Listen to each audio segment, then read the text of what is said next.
Perbincangan kita berkenaan hadis yang seterusnya, iaitu sabar dalam jalan dakwah. Al-Khabbab qala Ataina Rasulullah sallallahu alaihi wasallam wa huwa mutawassidun burdatan fi zilli ka'bati fashakawna ilaihi fakulna ألا تستنصر لنا ألا تدع الله لنا فجلس محمرا وجهه فقال قد كان من قبلكم يؤخذ رجل فيحفر له في الأرض ثم يؤتى بمنشار فيجعل على رأسه فيجعل فرقين ما تسلف ذلك عن دينه ويمشط بالأمشاط الحديد ما دون عصره من لحم وعصب ما يصرف ذلك عن دينه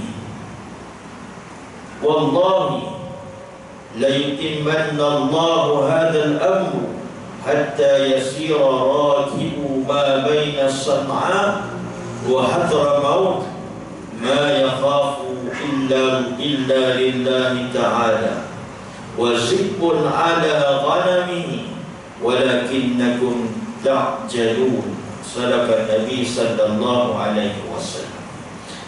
Tuan yang dirahmati Allah Subhanahu wa taala sekalian, ini pengarang membawa satu kisah daripada hadis Nabi sallallahu alaihi wasallam yang diriwayatkan oleh salah seorang sahabat Nabi sallallahu alaihi wasallam, as-sabiqun al-awwalin, Khabbab bin al-Arat. Khabbab bin al-Arat ni siapa dia tuan? Khabbab bin al-Arat ini salah seorang hamba, salah seorang pembesar ataupun ahli perniagaan di Mekah. Khabbab bin al-Arat merupakan orang di antara orang-orang yang mula-mula memeluk agama Islam. Di awal era dakwah Nabi, ada yang nama Khabbab bin al-Arat, orang yang berkulit hitam. Satu bangsa, orang berkulit hitam seperti mana Bilal bin Rabah. Khabbab bin al-Arat ini menjadi hamba sejak kecil lagi. Ketika mana kampungnya diserang oleh lanun ataupun pemberontak padang pasir, maka budak ini, nama Khabbab ini telah dijual dan telah dibeli oleh seorang ahli perniagaan di Mekah, seorang wanita bernama Ummu Ammar. Dan salah satu kelebihan Khabbab bin al-Arat ini ialah dia ini pandai buat besi, tukang besi. Antara Nabi-Nabi yang pandai buat besi ialah Nabi Daud, yang dapat melembutkan besi. Jadi Khabbab bin al-Arat ini kelebihan dia ialah pandai buat pedang. Bila pandai buat pedang, dia menjadi satu, orang panggil, kemahiran yang amat berharga bagi penduduk Jazirah Arab kerana dapat buat produksi buat pedang. Jadi dengan kepakaran Khabbab bin al-Arat ini telah memberi keuntungan kepada tuan dia Ummu Ammar. Satu ketika bila mana Nabi sallallahu alaihi wasallam datang membawa satu lembaran baru, mengajak bertauhidkan kepada Allah Subhanahu wa taala. Dan kita tahu dalam period awal, orang-orang yang memeluk agama Islam di kalangan du'afa, orang-orang yang lemah, hamba-hamba sahaya, orang-orang miskin dan juga sebagainya. Jadi orang-orang yang lemah, orang-orang miskin dan sebagainya, inilah yang menerima dakwah Nabi sallallahu alaihi wasallam. Kerana bagi mereka tak ada apa-apa kepentingan dalam kehidupan mereka. Kita nak cerita dulu bagaimana salah seorang hamba, salah seorang pembesar Mekah, pembesar orang-orang Yahudi yang dia tak mau beriman dengan Allah Subhanahu Wa Taala. Sebab apa? Dia kata dia buat perniagaan jeti. Saya nak cerita tu kan, jual apa ni, memberi pinjaman kepada penduduk Mekah. Jadi kalau dia kata kalau orang Islam dah tak boleh buat jeti, kan, kita cerita dulu. Dia ada kepentingan hidup dia. Sedangkan orang miskin, hamba-hamba saya ni tak ada kepentingan. Jadi Khabbab bin al-Arat ini menerima dakwah Nabi sallallahu alaihi wasallam dalam keadaan sembunyi. Tiba-tiba viral, dapat maklumat perisikan daripada pembesar-pembesar Quraisy menyatakan hamba kepada Ummu Ammar ini, Khabbab bin al-Arat ini telah memeluk agama Islam, mengikut dakwah Nabi sallallahu alaihi wasallam. Lantas adik dia Syidak bin Abdul Uzza bertemu, pergi ke kedai dia tengok Khabbab tengah buat apa? Tengah menempuh besi. Dia tanya, wahai Khabbab, aku dengar kata-kata ataupun cakap-cakap orang-orang di pasar yang menyatakan bahawa kamu telah bersama dengan perjuangan Muhammad dan kamu telah meninggalkan agama nenek moyang kita. Betul ke Khabbab bin al-Arat?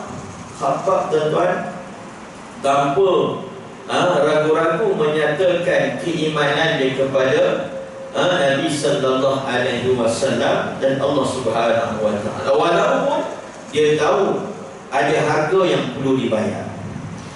Jadi marahlah adik kepada Ummu Ammar ni.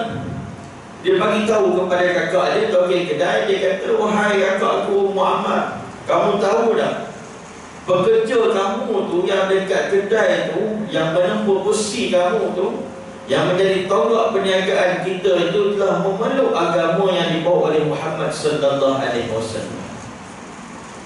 Lantas Ummu Ammar pergi berjumpa Khabbab. Khabbab, betul ke apa yang kamu orang-orang Arab kita ni? Betul, aku telah beriman kepada Allah. Apa Ummu Ammar buat? Ummu Ammar ni dia perintahkan adik dia Syidak bin Abdul Uzza. Dia kata, wahai adikku, kamu pergi buatlah apa yang patut kepada Khabbab bin al-Arat.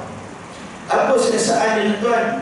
Tuan boleh tengok dalam kitab As-Suwar min Hayatis Sahabah, gambaran kehidupan para sahabat, karangan Dr. Abdul Rahman Ra'fat Bashar. Dia menceritakan lebih kurang 65 biografi para sahabat golongan Muhajirin dan Ansar. Khabbab bin al-Arat dalam kalangan Muhajirin, sebab dia di antara sabiqun al-awwalin. Jadi adik dia Syidak bin Abdul Uzza buat apa dia, tuan? Di panas terik, waktu matahari rembang di tengah padang pasir, dia pakaikan kepada Khabbab bin al-Arat baju besi. Dia pakaikan baju besi dan dibiarkan, dia letakkan di padang pasir. Tengah panas dipakaikan baju besi, dalam keadaan tak diberikan minum dan juga sebagainya. Kehausan Khabbab, dan apabila ditanggalkan baju besi tersebut, tertanggal sekali kulit-kulit beliau. Subhanallah. Adakah berhenti dekat situ? Tidak, betul. Disebabkan Khabbab ini kerja dia menempuh besi, kemudian menggunakan besi, batu dan juga sebagainya. Datang pula Ummu Ammar, okey dia, tuan dia. Kata, wahai Khabbab, kembalilah kepada agama nenek moyang kita. Dia kata, aku tidak akan kembali. Apa yang dia buat? Ummu Ammar ni dia ambil besi yang panas, bola besi yang panas tu, kemudian diletakkan di atas kepala Khabbab. Disebutkan dalam kitab sirah sehingga mana berasap dan terbakarnya kepala Khabbab bin al-Arat sehingga dia pingsan. Tidak ada gitu lagi. Dia letakkan Khabbab bin al-Arat ini, dia ambilkan batu arang-arang, kayu-kayu, batu-batu yang digunakan untuk membakar besi tersebut, dia letakkan kat barang besi. Dia buka baju Khabbab bin al-Arat, kemudian diletakkan di atas bahan bakar tersebut. Dia letakkan dekat tengah padang pasir, sehingga kan satu hari selepas Islam membuka Madinah, ketika zaman Umar Al-Khattab. Ketika zaman Umar Al-Khattab, Umar ni dia ada kabinet dia. Dan sebelah kursi Sayyidina Umar ni kursi Bilal dan Rabah. Umar diletak sahabat-sahabatnya yang banyak berjuang, yang banyak kena seksa dan sebagainya. Dia kata kursi ni kursi Bilal dan Rabah. Tapi Bilal ketika itu tidak ada di Madinah. Bilal ke mana tuan? Bilal keluar ke Syam. Kenapa Bilal keluar dari Madinah? Sebab dia tak tahan rindu kepada baginda Nabi sallallahu alaihi wasallam. Banyak kisah ni kan. Bilal keluar. Sayyidina Umar kursi khas untuk Bilal.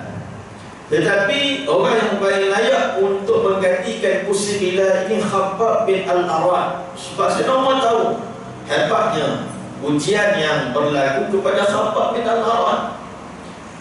Kemudian bila Khabbab kata, aku tak layak wahai Sayyidina Umar sebagainya, maka Sayyidina Umar kata, wahai Khabbab, ceritakanlah kat kita semua ni bagaimana siksaan penduduk Mekah ketika awal-awal kamu memeluk agama Islam. Khabbab tak cerita banyak. Dia buka baju dia tuan, dia tunjukkan di belakang dia, ala zahrihi, di belakang dia. Dia tunjukkan di belakang dia, tak ada isi dah yang tertinggal melainkan kulit-kulit dan juga bersambung dengan tulang-tulang yang ada di belakang. Khabbab cerita sama cerita. Dia kata selepas dia letakkan barang-barang dan sebagainya, dia letakkan tubuh aku, kemudian kita aku bangun, sekeping demi sekeping daging aku yang masak terbakar ini jatuh menyembah bumi. Allah Akbar. Jatuh tuan. Daging terbakar ni jatuh, tertanggal. Itulah yang disebut Khabbab bin Al-Arat. Kemudian dia dibebaskan dan menyahut seruan hijrah. Beliau berhijrah ke Madinah. Selepas berhijrah di Madinah, Allah Subhanahu wa ta'ala berikan nikmat kekayaan kepada Khabbab bin Al-Arat. Kaya dia sehingga kan dia akan memberikan, meletakkan duit-duit, bakul-bakul makanan di rumah-rumah penduduk Ansar, yang mana orang tak tahu pun bekal tersebut diletakkan oleh Khabbab bin Al-Arat. Ketika beliau meninggal dunia, beliau sebut dekat bawah katil aku ni ada 80 dirham. Ambillah, siapa nak ambil, jangan tinggalkan sedikit pun harta aku sebelum aku mati. 80 dirham, 1 dirham lebih kurang hari ni harga RM30.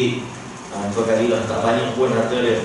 Baik, itu Khabbab bin Al-Arat. Jadi hadis ini diriwayatkan oleh Khabbab ni tanya kepada Nabi.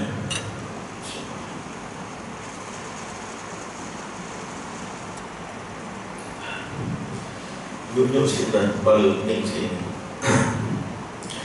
Jadi Khabbab ini dia tanya kepada Nabi, qala ataina Rasulullah sallallahu alaihi wasallam.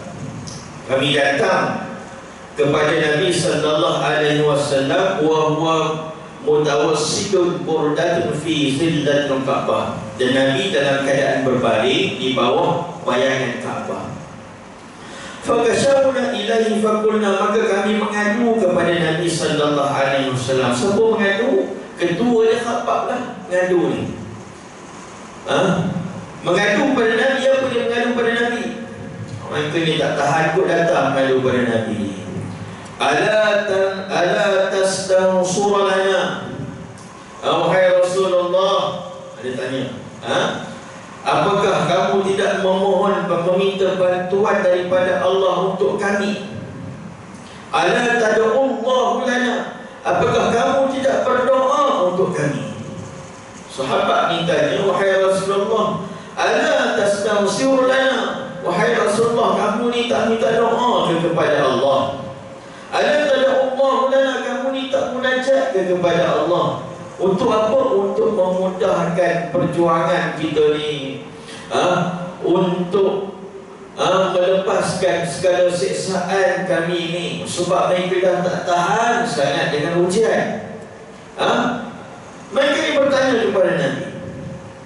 fajalasa muhmaran wajhahu faqala, maka Nabi sallallahu alaihi wasallam bingkas bangun, duduk dalam keadaan muhmaran wajhahu, dalam keadaan muka Nabi merah, marah. Sahabat tanya, wahai Rasulullah, Nabi mungkin dia tengok Nabi ni relax, tak buat apa, baring dekat bawah Kaabah, jumpa, wahai Rasulullah, kamu tak minta ke Allah SWT mudahkan jalan dakwah kita? Kamu tak minta ke kepada Allah SWT berikan kemenangan kepada kita? Kamu tak minta kepada Allah SWT untuk memudahkan Islam dekat Mekah kita bela? Mungkin sahabat tengok Nabi ni relax ya, kan, berbaring dekat Kaabah, bertanya macam tu, muka Nabi merah. Maka Nabi SAW sebut, qad kana min qablikum yu'khadhu rajulun fayuhfaru lahu fil ard. Nabi sebut, sesungguhnya terdapat seorang lelaki sebelum kamu yang telah ditangkap, fayuhfaru lahu fil ard, lalu digali lubang, kemudian ditanamkan di ke dalam lubang tersebut. Summa yu'ta bi minsyari, kemudian didatangkan gergaji kepada lelaki tersebut, fayuj'alu ala ra'sihi, kemudian didatangkan gergaji tersebut di atas kepalanya, fayuj'alu firqaini ma yusrifu dhalika an dinihi, kemudian dibelahkan kepala lelaki tersebut firqai, fayuj'alu firqaini, maka jadilah dua bahagian kepala lelaki tersebut. Nabi cerita, kamu tak tahu ke, sebelum daripada kamu ini ada lelaki, ini kisah umat-umat yang terdahulu, lelaki yang ditangkap, kemudian digali lubang untuknya, ditanam di dalam tanah, kemudian didatangkan dengan sebilah gergaji, kemudian diletakkan dekat kepala dia, kemudian digergajikan sehingga terpotong dua. Maka Nabi sallallahu alaihi wasallam sebut, ma yusrifu zalika an dinihi, sesungguhnya siksaan tersebut tidak sedikit pun memalingkan mereka daripada agama mereka. Situasi Nabi nak beri kepada sahabat yang rasa usrahnya perjuangan dan juga dakwah. Nabi sebut, orang terdahulu ada yang ditangkap, ditanam hidup-hidup, digergaji kepala mereka, terbelah dua kepala mereka. Mungkin kita tak nampak, mungkin orang-orang nenek moyang kita ataupun datuk-datuk kita zaman komunis tu mungkin rasa, generasi hari ini mungkin tak rasa, kan? Dan mereka tak faham apa itu kepayahan dalam perjuangan. Hari ini kita masuk bulan Ogos, nak sambut kemerdekaan. Kita sebut kepada anak-anak mereka, hari ini negara kita bebas merdeka dan kita selesa untuk beribadah. Kita selesa untuk beribadah kenapa? Kerana jasa dan perjuangan pejuang-pejuang tanah air kita yang terdahulu. Mereka mungkin tidak dapat naik haji, mereka mungkin tidak dapat sembahyang dalam surau masjid yang selesa, sebab masa mereka spend untuk mendapatkan kemerdekaan kepada tanah air yang kita cintai, untuk mendapat kebebasan untuk anak cucu mereka beribadah selesa macam kita dapat beribadah pada hari ini. Mereka dulu mungkin tak dapat menikmati ihya Ramadan, menikmati Maulid Rasul, sebab hidup mereka menentang penjajah supaya agama terdiri di dalam negara ini. Bila agama terdiri, mereka tahu nanti bila agama terdiri dalam negara kita ini, anak cucu kita dapat beribadah dengan selesa, anak cucu kita dapat melaksanakan agama ini dengan baik. Maka disitulah lapa ataupun keuntungan yang mereka rasa. Mungkin orang dahulu tak banyak ibadah mereka, tapi perjuangan mereka memberi keselesaan pada kita hari ini untuk kita beribadah dengan baik. Dan keselesaan kita hari ini, tuan-tuan, jangan kita biarkan kemerdekaan ini hanyut begitu saja. Wajib kita mempertahankan nikmat kemerdekaan ini dengan sebaik mungkin, kan? Kita doalah supaya agama Islam kita di Malaysia ini tertegak dengan baik, terlaksana dengan baik, walaupun ada cubaan untuk mencabar kedaulatan agama kita. Tuan kita tahu saya ni kecoh tentang ada beberapa individu yang mencabar kedaulatan undang-undang syariah. Dia bukan soal mencabar kedaulatan enakmen syariah tu. Tuan kena ingat, bila mana satu kes telah menang, dia akan jadi reference kepada kes-kes yang lain. Dia menyatakan bahawa enakmen yang dilaksanakan oleh Majlis Agama-Agama Islam dekat Malaysia ini tidak layak sebab dia berkaitan dengan jenayah, berkaitan dengan penguasaan undang-undang. Mahkamah negeri ataupun agama tak layak ataupun tak boleh melaksanakan undang-undang tersebut. Ini dicubaan untuk mengganggu-gugat kedaulatan agama kita. Kita doakan, alhamdulillah, Majlis Agama Islam wilayah menjadi pencelah kepada kes ini. Salah satu majlis Jais pun menjadi pencelah, Agama Islam Selangor menjadi pencelah untuk mendengar semula kes ini dibicarakan. Kita doakan supaya peguam-peguam kita diberi kekuatan untuk supaya perkara-perkara ini tidak didengar di mahkamah ini. Kan soal agama sepatutnya tidak didengar di mahkamah tinggi. Soal agama selesaikan dalam undang-undang Majlis Agama Islam. Baik, itu nikmat. Itulah yang berlaku kepada orang-orang terdahulu. Mereka tanya kepada Nabi sallallahu alaihi wasallam. Nabi sambung lagi, wa yunshatu bi amshadin hadidin ma duna asmihi min lahmin wa asabin ma yusnifu zalika an dini. Ada pula yang disikat dengan sikat besi sehingga bercerai dan tulang-tulang mereka, namun sesaat tersebut sedikit pun tidak memalingkannya daripada agamanya. Sesungguhnya Allah Subhanahu wa ta'ala, walillahi timmallahu ala amri, sesungguhnya Allah Subhanahu wa ta'ala menyempurnakan keagungan agama ini sehingga manusia boleh berjalan hatta yasira rakibu baina Sana'a wal Hadramaut, sehingga manusia boleh berjalan di Sana'a hingga ke Hadramaut. Ma yakhafu illa Allah ta'ala, tidaklah dia takut, tanpa rasa takut kecuali kepada Allah dan serigala terhadap tenakannya.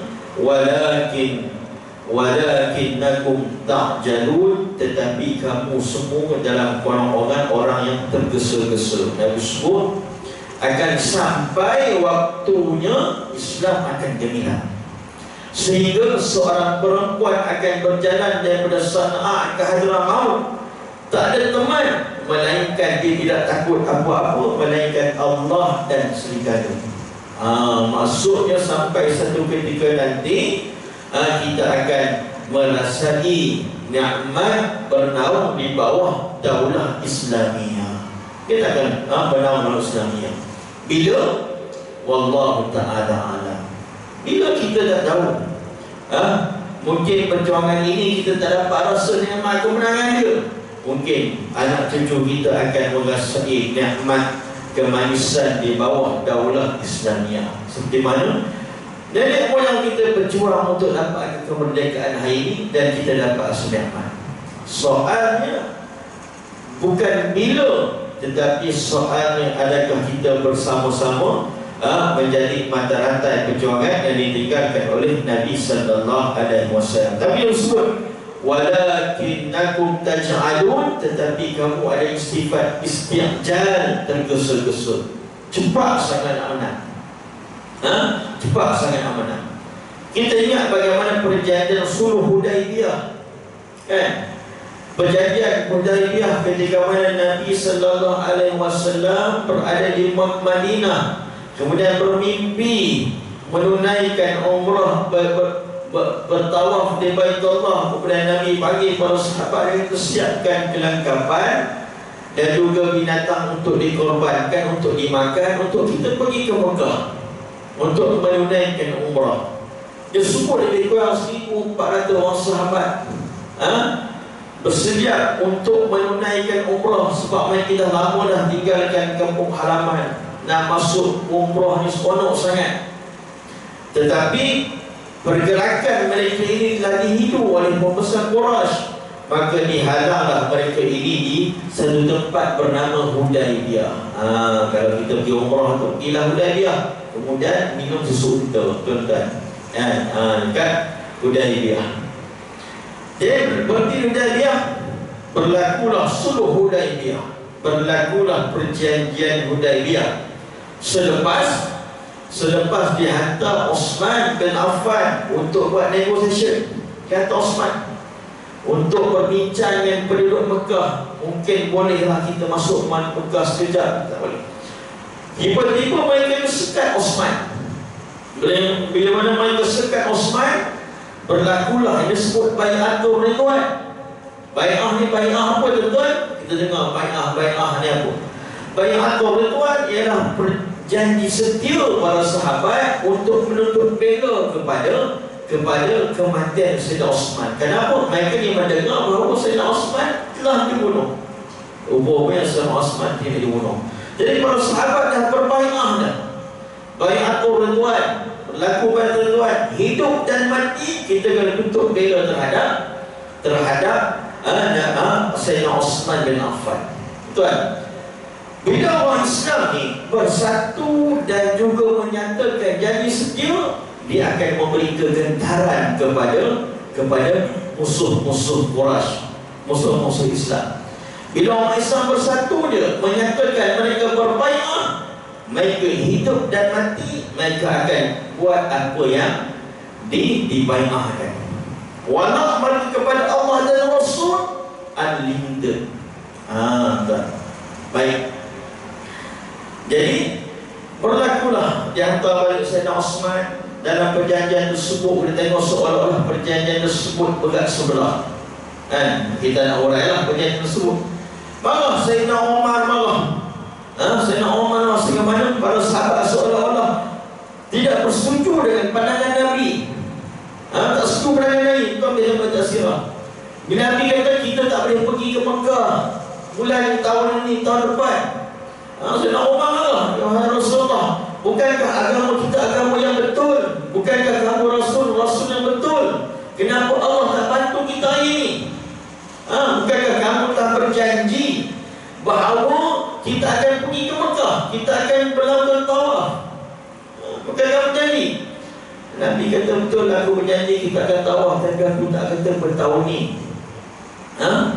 Para sahabat sedikit down, moral down, sebab seronok dah ni nak pergi bertawaf. Nabi masuk, Nabi jumpa isteri, Nabi sebut, wahai Rasulullah. Nabi kata bertahallung, para sahabat pun macam tak berdengar. Nabi masuk ke kemah, Nabi Habsyah kata apa? Habsyah kata, Rasulullah, kamu keluar, kamu bertahlul depan para sahabat. Nabi pun bertahlul para sahabat pun ikutlah apa yang dilakukan oleh Nabi SAW, bertahlul dan kena bayangkan. Baik, seorang perjanjian juga sebelah. Tetapi selepas beberapa tahun, kerana perjanjian itulah yang membawa kepada Fathul Mekah, kepada pembukaan kota Mekah. Tuan dah tengok sekarang, tengok bagaimana sekarang. Sifat istihjal ini merupakan sifat yang kita perlu tepis. Baik, Sayyidina Khabbab antara sahabat Nabi yang sangat teruk disiksa. Ketika zaman pemerintah Sayyidina Umar, beliau pernah bertanya tentang sertaan dikenakan oleh Quraisy Syekh Bilal. Lalu Khabbab berkata, ya Amirul Mu'minin, unzur ila zahri. Faqala Umar, ma ra'aytuka al-yawm? Qala aqdimu li naran fama adwaha illa walada zahri. Wahai Umar, wahai Khabbab, kata Khabbab, wahai Amirul Mu'minin, perhatikan belakangku. Umar berkata, aku tidak pernah melihat kesan siksaan seperti hari ini. Khabbab menceritakan, Quraisy telah menghidupkan api, dilumurkan di belakang badanku. Tidak ada yang memadamkan api itu melainkan lemak-lemakku yang bercair. Ini disebut, saya ceritakan di awal tadi, bagaimana siksaan yang berlaku kepada Sayyidina Khabbab bin Al-Arab. Bayangkan, Khabbab yang disiksa sehingga cair lemaknya dibakar api itu pun masih dididik oleh Rasulullah agar bersabar. Fasa permulaan dakwah adalah fasa yang paling mencabar dalam menerapkan idea perubahan yang baru. Seorang Muslim mesti bersabar dalam menyampaikan mesej Islam. Ini Khabbab ini walaupun diberikan ujian tersebut, nak sebut sabar ni kepada siapa? Sebut sabar kepada orang yang telah melalui getirnya perjuangan. Tapi Nabi sebut juga pada Khabbab, wahai Khabbab, kamu betul, kamu dah hebat dah ujian kamu Khabbab, tapi ada umat yang terdahulu lebih hebat ujian itu. Ini tarbiyah daripada Nabi sallallahu alaihi wasallam. Dan dalam hidup kita pun tuan-tuan, kadang-kadang kita bertemu dengan satu keadaan yang kita rasa inilah penghujung kehidupan kita. Mungkin kita rugi dalam perniagaan, kita gagal dalam kehidupan, kita gagal dalam pekerjaan kita, gagal dalam kehidupan, rugi, dalam keadaan tak ada apa-apa, kita cari kerja berulang kali tak dapat dan juga sebagainya.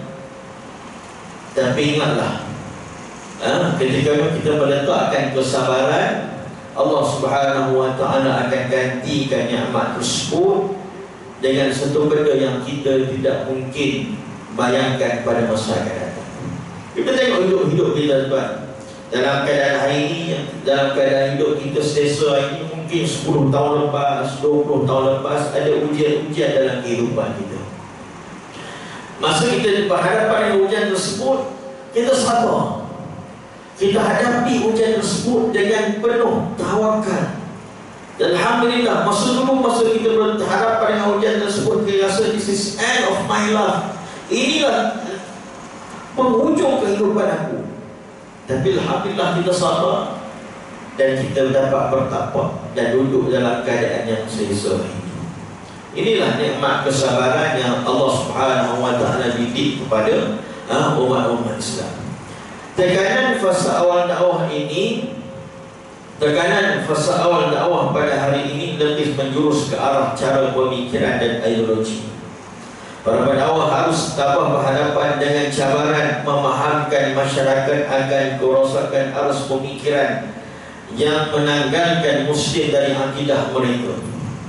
Muslim yang berpegang dengan Al-Quran dan Sunnah mula disifatkan sebagai kolot, tidak maju, malah tidak sesuai dengan arus kemodenan hari ini. Mungkin kita tidak berhadapan dengan ujian yang disebutkan awal tadi, tetapi hari ini kita lebih berhadapan dengan cabaran ideologi dan juga pemikiran yang disebutkan sebagai ghazwatul fikr, serangan pemikiran, yang mana yang cuba untuk meracun pemikiran umat Islam. Sebahagian ekstrim dalam beragama, sebahagian hanyut dalam selimut kesufian, dan sebahagian hanyut dalam arus kemodenan sosialisme dan sebagainya. Dan kita perlu memilih pandangan yang lebih harmoni untuk menarik ketiga-tiga golongan. Kita tengok dalam arus pemikiran kita, ada yang guru ekstrim, ada yang orang panggil meleweh-lewehkan agama, tidak faham, jahil dan juga sebagainya. Mungkin kita tidak berhadapan. Perlunya kefahaman agama, didikan agama ni diberikan dalam masyarakat kita. Sebab alhamdulillah, walaupun hari ini kita tengok kuliah-kuliah agama, pengajian agama sebagainya banyak, tetapi kita fikirkan mengapa masyarakat masih lagi berada dalam kejahilan. Pagi tadi, setengah hari tadi, orang datang jumpa tengah-tengah program kita, Ustaz, nak tanya ni, ada anak murid dia cerita, parent umur berapa, dia kata 2-3 hari lepas dah dapat hantar anak dia kat sekolah sebab gaduh suami isteri. Kata dia sampai bercerai kalau 3 tu. Lepas tu datang balik, kata alhamdulillah salah, dah baik dah, selamat alhamdulillah, dah berbaik dah. Kita pening. Macam mana dia baik dah cerai talak 3 dia boleh baik-baik macam tu. Macam mana kan? Kata Ustazah kena pergi jumpa, kena cakap betul-betul. Sebab apa kan? Kejahilan dalam agama. Kejahil agama. Nak kahwin kata anak berapa orang Ustaz? Anak 2 yang sulung darjah 2, yang 2 ni umur berapa tahun? 7 tahun. Nombor 2 umur lepas pantang. Allahu Akbar, muda lagi. Biar keluar macam tu. Alhamdulillah Ustazah dah baik dah. Baik minggu lepas cerita bergantung sampai dalam 3. Datang minggu lepas kata baik dah. Allah. Bukan satu dua kes-kes macam ni. Banyak kita jumpa kes-kes macam ni. Sebab apa? Terus ni sebahagian telah hanyut dalam aliran pemikiran yang ekstrim, sebahagian hanyut dalam kejahilan dalam beragama, sebahagian hanyut dalam arus kesufian. Datang masjid bagus alhamdulillah, tapi meninggalkan tuntutan agama, berdakwah, berjihad dan sebagainya.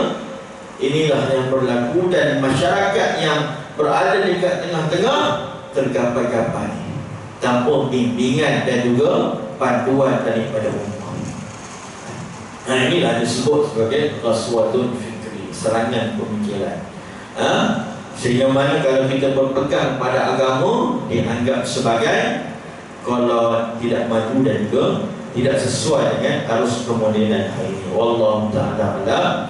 Jadi yang pengajaran hadis ini yang pertama, apabila kita melaksanakan tuntutan kita sebagai umat Islam, sebagai umat Nabi sallallahu alaihi wasallam menyampaikan agama, wajib ada sifat sabar. Kena tahan ujian, tahan makian, tahan tomahan. Ayat sekarang ni jangan mudah koyak. Kan? Kalau mudah koyak, down dekat. Kita tak boleh melaksanakan tuntutan agama itu. Biasa tomahan. Nabi dekat Mekah apa yang tak disebut oleh Nabi? Semua gila, pecah belah kaum, gila kuasa, kan? Apa yang tak disebut pada Nabi? Semua disebut pada Nabi sallallahu alaihi wasallam. Tapi Nabi tidak berkoyak. Nabi teruskan dakwah. Sehingga mana terzahir agama ini, dan inilah kita akan berhadapan dengan mehnah dan ujian seperti mana umat-umat terdahulu. Kekuatan kita ialah sabar dalam ujian. Sebab tu sebahagian ulama ataupun pimpinan rumah sebut kata orang-orang duk caci, maki dan sebagainya tak rasa down je. Kata kena rasa down apa? Banyak, saya tak banyak baca Facebook tapi banyak baca Quran. Itu kekuatan umat-umat. Pejuang-pejuang kita. Kita ni banyak baca Facebook, baca WhatsApp kan? Tapi bila kita banyak baca Quran. Sebab tu saya ingat masa di kampus kan, kami pimpinan pelajar, nakik kami suruh baca surah Muzammil tu, baca. Sebab ayat inilah yang menguatkan Nabi sallallahu alaihi wasallam. Apa dia pun wajib waktu usrah baca surah Muzammil. Ya ayat Muzammil qum fa'anzil. Sebab ayat ini sebut pada Nabi. Nabi ni walaupun dia Nabi tapi 2/3 malam dia peruntukkan untuk bermunajat kepada Allah Subhanahu wa taala. Itu fitur yang kekuatan kita. Allah taala alam. Wabillahi taufiq wal hidayah. Wassalamualaikum warahmatullahi wabarakatuh.